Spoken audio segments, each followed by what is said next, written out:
경찰관님, 저는 진짜 억울합니다. 제가 진짜 안 그랬다니까요. 분명 이 사람이에요. 저한테.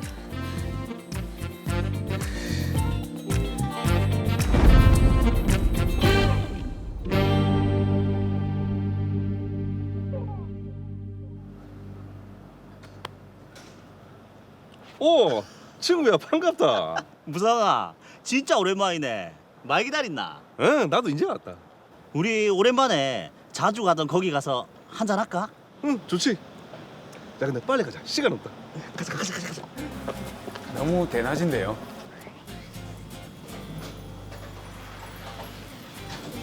아, 이게 오랜만이네. 안녕하세요. 안녕하세요.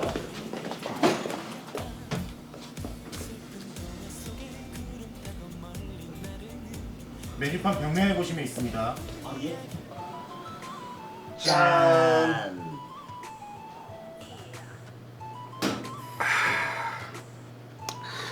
네 요즘 회사 다닐만 하나? 죽겠다. 네 입사한 지 얼마 안 됐지? 이제 한 달. 그래서 일이 서투니까 맨날 깨진다. 그러니까 그렇지. 아 근데 네 어디를 그렇게 보노? 아니, 저쪽에서 계속 우리 쪽 보면서 뭐라 하는 것 같아서.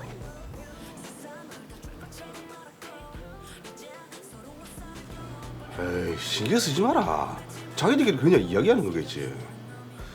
그건 그렇고 네 회사 일이 힘든 거 얼굴이 반쪽이 됐네. 좀 많이 좀 물어 임마 좀. 닌더 찐 것 같은데. 난 여자가 없으니까 살이 찌지. 자자자. 물어 여자가 없으면 살. 와리 늦게 왔노? 심심하게. 아니 그게 동시가 우리 이거 안 시켰는데? 누나 서비스다 서비스. 근데 누나 진짜 오랜만이네. 그니까 야 고맙다. 다음에 한잔 하자. 연락할게. 그래 맛있게 먹고. 아 누군데? 그냥 동네 아는 동생. 쟤가 내 좀 좋아했다 애가. 이놈의 인기는 진짜. 그리고 저기 저 흰티 입은 남자가 내가 마음에 드는지 슬쩍 터치를 하더라고. 뭐? 터치? 누가? 내 가만히 안 놔둔다. 한남아 어디 가노? 저기요. 왜 갑자기 와서 가만히 있는 사람 때립니까? 아 좀 나 거기서. 네가 내 친구 엉덩이 만졌나? 뭐라노? 이 사람이 지금 무슨 소리 하노? 안 만졌거든. 아뭐 됐고 만진 놈이 만졌다 하겠나? 어? 네 오늘 내한테 좀 맞자. 주먹이 앞섰습니다. 사실관계를 확인하지도 않네요. 너무 다짜고짜인데요. 강한남 씨, 예. 김무성 씨를 왜 폭행했습니까?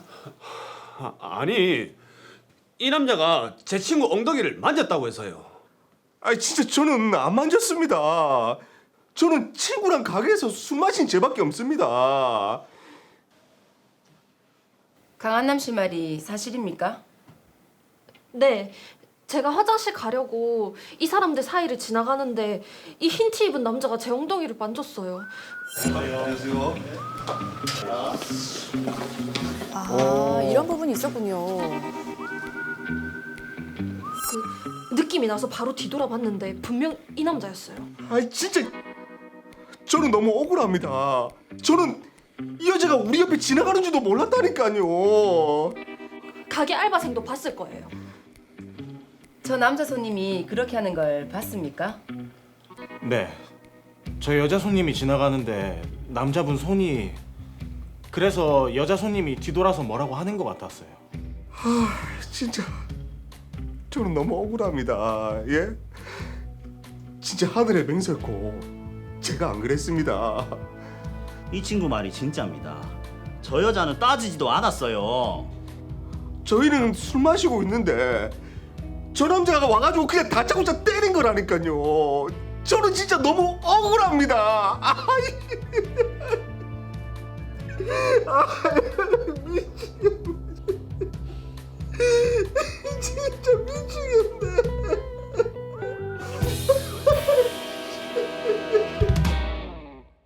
자, 영문도 모른 채 추행범으로 몰린 김무성 씨의 사연입니다. 결백을 주장하면서 저희에게 억울하다고 의뢰를 해봤어요. 네, 그렇습니다. 이 사건 마른 하늘의 날벼락이다라는 말이 딱 어울리는데요. 사건 정리를 한번 해보겠습니다. 네. 더 로이어 사건 번호 제29호입니다. 의뢰인 김무성 씨는 오랜만에 만난 친구와 술 한잔을 하기 위해서 자주 가던 술집으로 들어갑니다. 자, 마침 안에 있던 나애교 씨가 화장실을 간다며 김무성 씨 일행을 스쳐 지나갑니다. 그런데 나애교 씨는 누군가 자신의 신체를 스치듯 만진 것 같다라는 느낌을 가지게 됩니다. 네. 그리고 친구인 강한남 씨에게 와서 저기 있는 김무성 씨가 자기를 만졌다고 얘기를 하게 됩니다. 예. 이에 화가 난 강한남 씨가 김무성 씨를 찾아가 다짜고짜 주먹을 휘두르게 되는데요. 김무성 씨는 강한남 씨가 찾아오기 전까지만 하더라도 아무것도 모른 채 한참 즐겁게 친구와 이야기를 나누고 있었습니다. 예. 한순간에 추행범으로 몰려서 경찰 조사까지 받게 된 김무성 씨. 자신은 절대 아니라면서 억울해하고 있는 그런 상황입니다. 네, 자, 의뢰인의 주장이 사실이라면 정말 어떠한 터치도 없었다면 무고하게 성추행범으로 몰린 게 아니겠습니까? 그렇죠. 이런 표현이 어떨지 모르겠지만 정말 죽고 싶은 심정일 것 같은데 박진수 변호사님 어떻게 보셨습니까? 네, 정말 억울할 것 같습니다. 상황을 네. 좀 더 살펴봐야 되겠지만 드라마로만 봤을 때에는 김무성 씨가 억울한 상황은 맞는 것 같습니다. 자, 일단 이게 추행을 했는지 안 했는지 사실 확인이 굉장히 중요할 것 같은데 지금 양측의 입장이 다르지 않습니까? 네, 그렇습니다. 나애교 씨 측에서는 김무성 씨가 추행한 것이 맞다면서 네. 목격자까지 내세우게 되는데 목격자로 가게 직원을 내세우게 됩니다. 가게 직원은 나애교 씨가 뭔가 김무성 씨에게 항의를 하는 것 같다면서 진술을 하게 되는데요. 네. 하지만 김무성 씨는 혐의 사실을 강력히 부인하고 있습니다. 자, 일단 이게 목격자까지 있는 상황이기 때문에 의뢰인에게는 불리할 것 같거든요. 이렇게 하면 어떻게 좀 결백하다는 거를 입증할 수가 있을까요? 네, 요즘은 곳곳에 CCTV가 설치되어 있는 경우가 많기 때문에 김무성 씨의 경우 우선 식당 내부의 CCTV를 확인해 볼 필요가 있겠습니다. 네.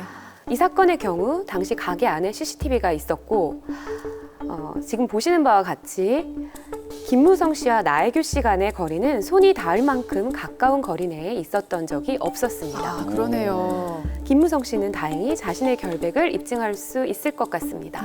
야, 그렇다면 아까 그 목격자가 진술했단 말이죠. 근데 그 증언은 그러면 뭡니까 도대체? 네, 제가 미리 이 사건을 조사를 해보았는데요. 네.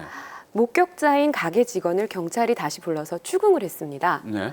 그랬더니 그 직원은 나애교 씨와 전부터 잘 아는 사이였습니다. 아. 그리고 나애교 씨가 그 직원에게 추행 사실을 목격했다고 진술해달라고 부탁을 했던 것이었습니다. 아, 대작이네요. 근데 김무성 씨 측에서 보면 추행한 것이 아니라는 거는 밝혀지겠지만 이미 맞을 만큼 맞았고 고소까지 당했고 몸과 마음의 상처가 아주 크게 남을 것 같습니다. 그러니까요. 더구나 성추행범이라고 하면은 주위에 뭐 얼굴을 들고 다니겠습니까? 그러니까. 굉장히 이미지에도 타격이 클 것 같은데, 자, 그럼 의뢰인도 이제 법적 조치를 취해야 될 것 같은데 어떤 처벌을 받을 수 있습니까? 네, 처벌할 방법이 있습니다. 예. 우리 법은 억울한 사람은 처벌이 되도록 하고 있습니다. 이런 경우 무고죄로 처벌이 가능합니다. 자, 일단은 처벌이 가능하다고 하니까 네. 조금 속이 시원해지는 것 같긴 합니다. 자, 무고죄. 저희가 어렴풋이 알고 있긴 한데 정확히 이게 어떤 죄죠? 네, 형법 156조 무고죄는 타인을 형사처분 또는 징계처분을 받게 할 목적으로 공무소 또는 공무원에 대해서 허위 사실을 신고하는 죄를 말합니다. 예. 무고를 하게 되면 수사기관은 수사를 하여야 하고 또 재판을 해야 됩니다. 네. 그렇게 되면 국가의 심판 기능이 침해가 되게 되고 무고를 당하는 사람의 법적 안정도 심각하게 침해가 되는 상황이 됩니다. 일단 네. 형법 조문으로 나와 있는 무고죄를 보면 사실은 좀 이렇게 바로 이해하기가 힘들거든요. 구체적으로 어떤 경우에 성립이 되는지 그걸 좀 얘기를 해주시죠. 네, 쉽게 생각해서 거짓말로 다른 사람이 처벌되게 할 목적으로 수사기관이나 징계위원회 같은 곳에 신고를 하면 성립이 되는 범죄입니다. 네. 네. 무고를 당하는 사람의 승낙이 있었다 하더라도 이 죄는 국가의 심판 기능을 보호하고 있는 면도 있기 때문에 그 죄가 성립이 됩니다. 그리고 형이 확정되기 전에 자백을 할 경우에는 형의 감경 또는 면제를 받을 수 있습니다. 그러니까 이게 형이 확정되기 전이면 네. 자백을 하게 돼서 형이 가벼워지거나 또는 이제 면제가 될 수 있다 그런 얘기 같은데요. 근데 사실 뭐 뒤늦게라도 뭐 자백을 해서 반성을 한다면 다행이지만 피해자들이 뭐 쉽게 자백을 하겠습니까? 그렇죠. 형을 받게 되는데요. 일단 끝까지 잡아떼겠죠. 그렇기 때문에 이게 참 입증하는 게 쉽지가 않을 것 같은데요, 변호사님. 그렇습니다. 고소를 당해 수사기관의 조사를 받고 재판까지 당하게 되면 너무 억울하지 않습니까? 네.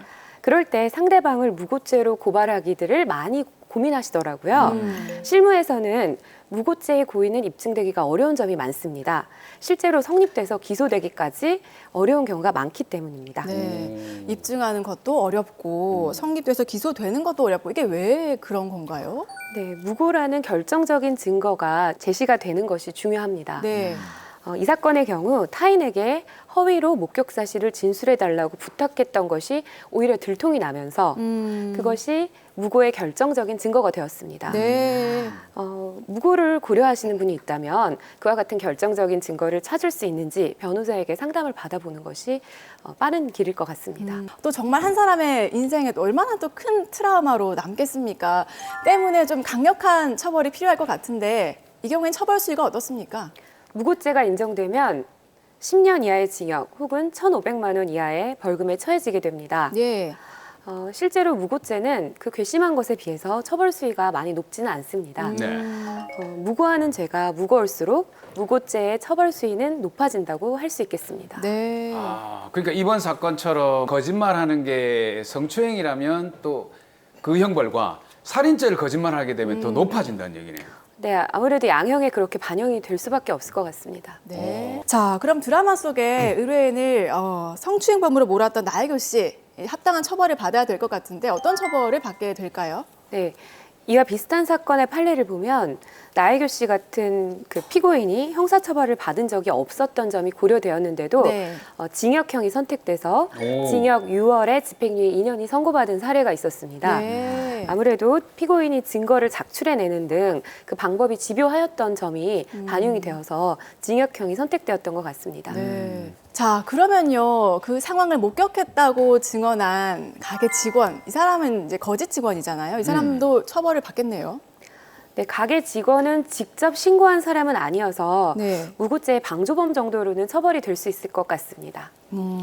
야, 근데 이게 혐의는 벗었다고 하지만 이미 그 신고로 인해서 주변에 소문은 다 퍼졌고 거기에 또 정신적인 충격까지 생긴 상황인데 이 정도면 손해배상 청구를 해야 될 것 그러니까요. 같은데 예. 가능할까요? 네, 당연히 가능합니다.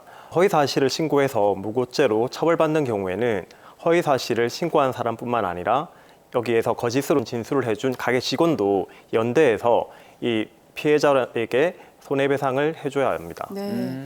손해배상을 청구하면 이제 금전적으로 피해 보상을 받을 수 있는 거죠. 일종의 위자료 청구라고 할 수 있겠죠. 아. 정신적 피해에 대한 부분이니까요. 예. 자, 지금까지 이야기를 종합해 봤을 때는 의뢰인 김무성 씨가 무고인 게 이제 확실한 것 같거든요. 근데 저는 이것도 궁금합니다. 만약에, 정말 만약에 의뢰인이 만졌다, 터치를 했다 한다면은 어떻게 좀 처벌이 될까요? 엉덩이를 만지는 행위는 네. 형법 258조 강제추행죄에 해당합니다. 근데 사실 이 성추행이라는 게 출퇴근길 대중교통이나 네. 사람이 많은 곳에서 일어나지 않습니까? 또 사람이 많기 때문에 적절한 대처를 못하는 경우도 있을 것 같거든요. 근데 이게 뭐 성추행인지 아니면 그냥 살짝 스친 건지 이 법적으로 구분하는 기준이 있을까요? 네, 추행이라는 것을 네. 판례는 객관적으로 일반인에게 성적 수치감을 주거나 혐오감을 일으키게 하고 선량한 성적 도덕관념에 반하는 그러한 행위를 말한다라고 예. 하는데 말이 좀 어렵죠. 어렵네요. 네네. 그래서 실제로 법원은 피해자의 의사에 반하여 어깨를 주무르는 행위 또는 지나가면서 엉덩이를 스치듯이 만진 행위도 추행이라고 인정해서 상당히 넓게 인정하고 있습니다. 자, 그러면은 이제 강제추행의 경우에는 법적 처벌이 어느 정도 되나요?